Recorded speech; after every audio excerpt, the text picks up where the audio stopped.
Assalamualaikum warahmatullahi wabarakatuh. Masih semangat? Semangat masih? Masih kuat?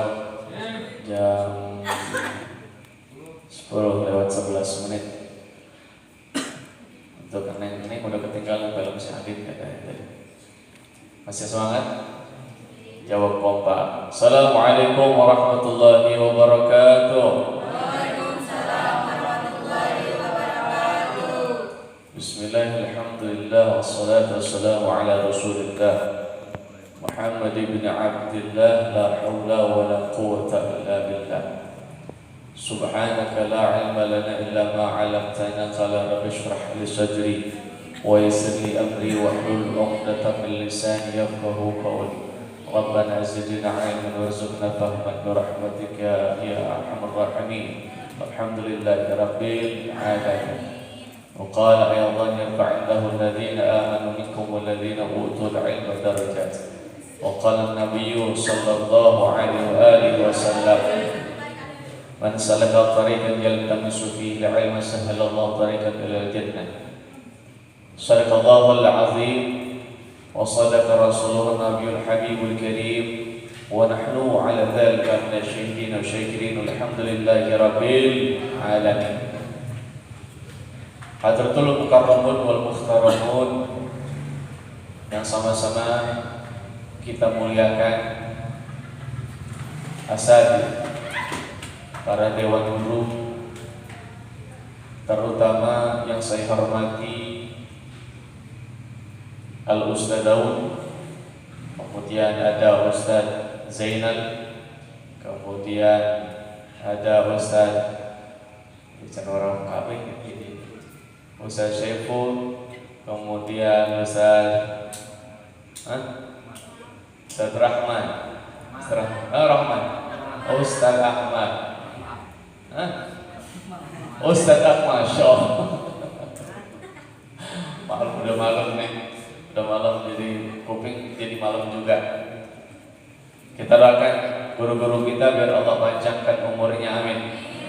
Allah nyebar luaskan milik rezekinya, Allah permudah segala urusannya, Allah menangkan dakwahnya, Allah angkat derajatnya, Allah muliakan dengan keberkahan ilmu yang dimilikinya, amin ya Allah ya Rabbal, amin ya Allah ya Rabbal alamin. Tidak lupa kepada para hadirin wal hadirat yang hari ini hadir, yang didominasi oleh para pemuda harapan bangsa, para pemuda harapan Ibu Pertiwi, yang insya Allah kita semua, bukan kita, kalau kita ustaz-ustaz di sini udah gak muda-muda lagi, antum semua insya Allah akan menjadi penerus generasi-generasi Islam yang akan memperkuat agama Allah Subhanahu wa taala, penerus estafet perjuangan Nabi Muhammad sallallahu alaihi wasallam. Semoga hadirnya kita kini di tempat mendapatkan rahmat, mendapatkan pandangan rahmat dari Allah Subhanahu wa taala. Amin. Yang hadir kepada ini tempat mudah-mudahan sekali lagi mendapatkan pandangan rahmat dari Allah Subhanahu wa taala. Ketika kita sudah dipandang dengan pandangan rahmat oleh Allah Subhanahu wa taala, yuhibbukumullah. Allah bakal cinta sama kita. Allah bakal cinta sama kita. Allah bakal cinta sama kita. Allah bakal cinta sama kita. Hadirin rahimakumullah, berbicara cintanya Allah kepada sesama makhluk, kepada kita sebagai makhluk ciptaan Allah Subhanahu wa taala. Allah menurunkan cintanya kepada makhluknya itu nggak bakalan tanggung-tanggung, teman-teman semua. Kenapa Allah nggak bakalan tanggung-tanggung? Buka di kalimat Ar-Rahmanir Rahim. Di kalimat Ar-Rahmanir Rahim Allah membuka makna kalimat Ar-Rahman itu adalah nikmat Allah sebagai bukti cinta Allah Subhanahu wa taala kepada semua makhluk ciptaannya, yang mana cintanya Allah Subhanahu wa taala diberikan kepada makhluk Allah, baik dia yang taat kepada Allah, baik dia yang selalu maksiat sama Allah, hatta orang-orang kafir kafir pun mendapatkan cintanya Allah Subhanahu wa taala. Betul? Betul. Beda kalau kita bandingkan cinta sesama makhluk atau cinta lawan jenis, kemungkinannya ada dua. Pertama, ketika cinta itu terbalas merasa bahagia. Ketika cinta itu tertolak, Masya Allah, dukun bertindak. Betul, Ren? Benar nggak? Lagi cinta-cintanya ditikung orang kan sakit hati. Yang laki-laki udah mau diincar seminggu, ataunya dicatut sama orang nyeri hati. Ini punten bahasa Sunda ngerti nggak? Ngerti bahasa Sunda? Ini punten ya. Karena saya asalnya dari Ciampus, jadi kayak bukan bahasa Sunda Dewa itu. Jadi kesini tuh turun gunung. Padahal sebetulnya saya bukan asli orang Sunda. Saya orang Betawi asli sebetulnya. Kalau pulang ke rumah itu bahasa semua udah. Apa jadi? Ape. Kenapa jadi? Kemana jadi? Kentang jadi? Konten. Nyebrang jadi? Nyebrang be. Gak jadi nyebrang. Nah, hadirin rahimakumullah. Ketika Allah sudah cinta di dalam kalimat Ar-Rahman, itu semua makhluk yang Allah ciptakan, baik yang taat, yang maksiat, sampai ke non-muslim pun akan mendapatkan rahmat cintanya Allah Subhanahu wa taala. Tapi ketika berbicara Ar-Rahim, nah Ar-Rahim ini adalah cinta Allah yang paling besar. Diberikan kepada siapa? Diberikan kepada orang-orang yang betul-betul taat kepada Allah Subhanahu wa taala, yang balasannya tidak hanya akan didapatkan di alam dunia, tapi nanti di akhirat pun akan lebih besar lagi balasan dari Allah Subhanahu wa taala. Untuk mencapai Ar-Rahman dan Ar-Rahimnya Allah, maka tumbuhkan cinta kita kepada Allah, sehingga Allah pun akan membalas cinta kita dengan cinta yang manis. Ketika Allah sudah yuhibbukumullah, ketika Allah sudah cinta kepada kita, balasannya yaghfir lakum dzunubakum. Allah bakal ngampunin, bakal ngahampura, bakal memaafkan semua dosa-dosa kita. Nih hadirin rahimakumullah, cing arek nanya, mau nanya. Kita hidup di alam dunia, ibadah kepada Allah, ibadah pengen sorga apa pengen rahmat Allah? Hah? Pengen dapat sorga apa pengen yang lain? Yang laki-laki, kita ibadah tujuannya pengen dapat sorga apa pengen dapat ridho dan rahmat Allah? Hah? Ayo, pengen dapat sorga apa pengen dapat ridho sama rahmat dari Allah? Dua-duanya. Itu tiga itu tadi. Pengen dapat apa? Nah tadi berbicara niat. Awas. Tadi berbicara niat. Syekh Ahmad Jarnusi di dalam kitab Ta'limul Ta'lim ada satu keterangan yang diambil langsung. Yang diambil langsung dari hadis Nabi Muhammad SAW terkait dengan niat yang ada di dalam hati kita. Apa kata Nabi Muhammad SAW? Kam min amalid dunia yusawwiru kal amalil akhirah, wa kam min amalil akhirah yusawwiru kal amalid dunia. Kenapa? Yang pertama bisu'in niyah, bihusnin niyah. Yang kedua bisu'in niyah. Apa kata Nabi Muhammad SAW?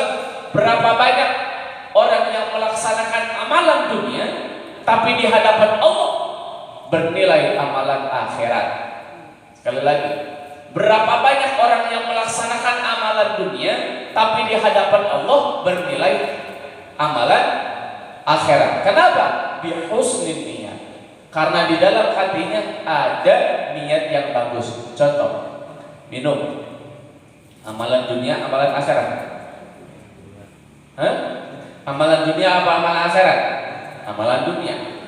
Ketika amalan dunia tidak disandingkan dengan niat karena Allah, maka amalan dunia ini hanya sekedar menjadi amalan dunia yang tidak ada nilainya di hadapan Allah Subhanahu wa taala. Tapi ketika amalan dunia ini disandingkan dengan kalimat Allah, minimal ketika minum baca Bismillahirrahmanirrahim, maka di hadapan Allah dipandang seperti amalan akhirat. Contoh, Bismillahirrahmanirrahim. Bukan hangus, atul, dikorok. Nah, jadi seperti itu.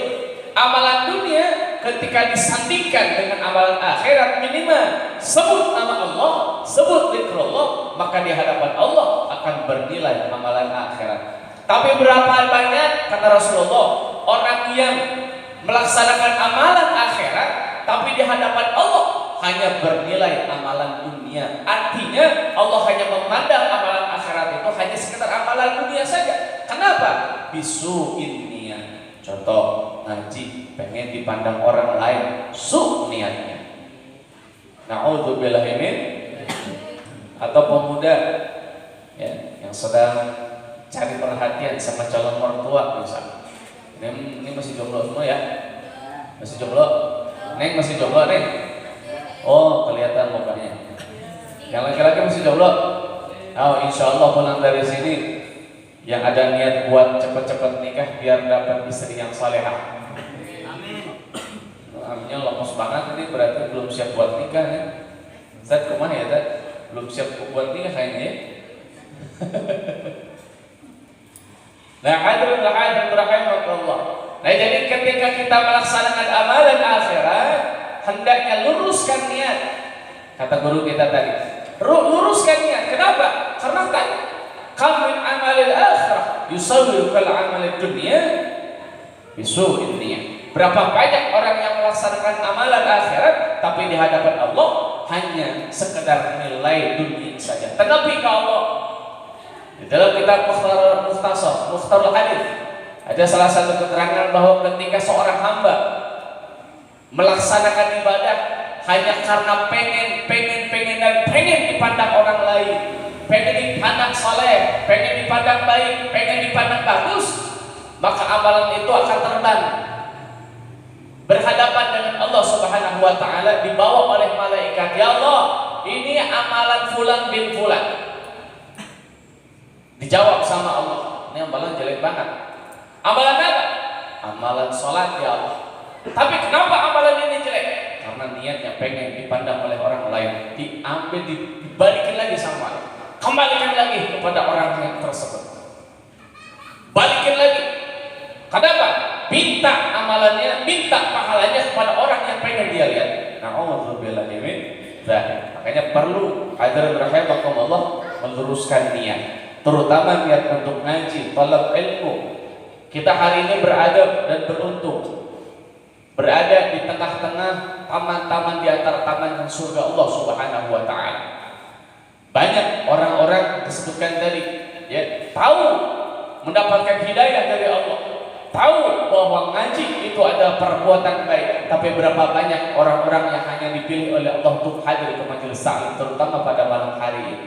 Yakin hadirin rahimakumullah, hari ini hadir, yang hadir hari ini semenjak tadi duduk ke ini tempat, dicatat amalannya sepanjang kita duduk baik, duduk niat mencari ridha Allah Subhanahu wa taala, sampai pulang nanti malaikat akan sibuk mencatat amalan baik di hadapan Allah Subhanahu wa taala. Amin. Ya Allah ya Rabbal.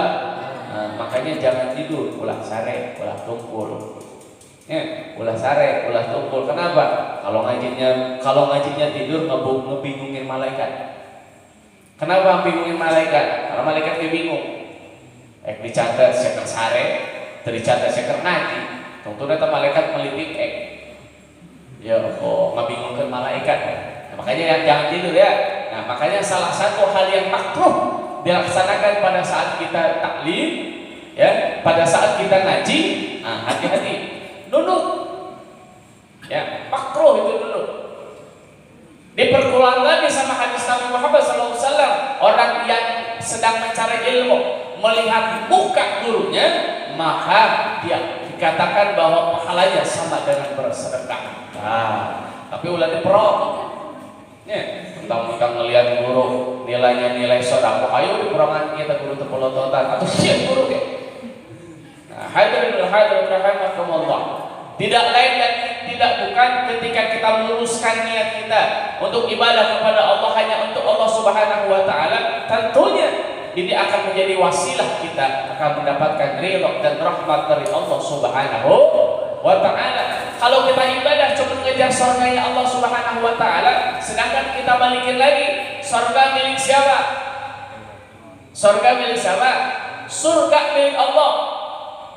Walaupun kita amalannya amalan banyak, amalan seperti amalan wali, tapi kalau tujuannya satu cuma pengen dapat surganya Allah, nggak pengen dapat ridho dan rahmat dari Allah, maka mustahil kita akan masuk surga dari Allah Subhanahu wa taala. Buktinya apa? Buktinya contoh Nabi Ibrahim alaihissalam. Ya, Nabi Ibrahim ketika dilempar oleh Raja Namrud di tengah-tengah bara api yang membara, yang panasnya 1000 derajat Celcius, ya, tapi karena Allah ridho dengan apa yang dilakukan oleh Raja Namrud kepada Nabi Ibrahim, sehingga Allah memerintahkan api, ya narukuni bardan wassalaman ala Ibrahim. Kata ulama, seandainya Allah tidak menyanyikan kata-kata salaman, maka niscaya Nabi Ibrahim akan mati kedinginan saat itu. Seandainya misalnya kata Allah, ya narukuni bardan, Nabi Ibrahim akan kedinginan di dalam api. Tapi ketika Allah menyanyikan bardan wassalaman ala Ibrahim, dingin dan selamatkan Ibrahim. Ini artinya hadirin rahimakumullah, ketika kita diridhoi sama Allah, sekalipun kita masuk neraka, tapi ketika Allah ridho, insya Allah neraka itu akan menjadi nikmat dan nantinya akan berbalik menjadi mendapatkan surga dari Allah Subhanahu wa ta'ala. Kenapa? Karena surga dan neraka milik Allah. Kita minta sama yang punya surga supaya kita dimasukin ke dalam surganya Allah Subhanahu wa ta'ala, sehingga kita mudah-mudahan minta juga sama yang pemilik neraka yaitu Allah Subhanahu wa ta'ala supaya kita terhindar dari panasnya api neraka. Na'udzubillahi min dzalik. Amin ya Allah ya Rabbal alamin. Mudah-mudahan ya, mudah-mudahan yang hadir pada hari ini insya Allah kita akan ketemu lagi di surganya Allah Subhanahu wa ta'ala. Kita main hadroh lagi di surganya Allah Subhanahu wa ta'ala. Betul? Betul gak? Kita main hadroh lagi, kita sholawatan lagi, kita ma'alul qiyam lagi nanti insya Allah di surganya Allah Subhanahu wa ta'ala. Dan insya Allah ini tempat akan menjadi kendaraan buat kita. Kendaraan di mana? Kendaraan pada saat kita melewati jembatan Shiratal Mustaqim. Kenapa? Karena setiap tempat yang di dalamnya ada majelis ilmu, di dalamnya disebut nama Allah, nama Nabi Muhammad SAW, ini tempat akan dimasukkan ruh ini tempat nanti akan bersaksi di hadapan Allah Subhanahu wa ta'ala. Ya Allah, saya tempat fulan bin fulan, saya majlis saya majlis ini, saya musolah ini, saya bersaksi kepadamu ya Allah bahwa fulan bin fulan adalah ahli majlis, sehingga hari ini izinkan aku untuk memberikan syafaatnya, memberikan wasilahnya agar bisa melewati jembatan Shiratal Mustaqim. Subhanallah, amin ya Allah ya Rabbal alamin. Mudah-mudahan ya bagi kita yang ahli majelis yang istiqomah, ya mudah-mudahan diberikan keistiqomahan oleh Allah Subhanahu wa ta'ala. Ya, neng-neng juga ya, gak cuma hari ini aja hadir, gak cuma malam ini aja hadir, mudah-mudahan malam-malam selanjutnya semuanya bisa hadir. Dan yang sudah hadir hari ini,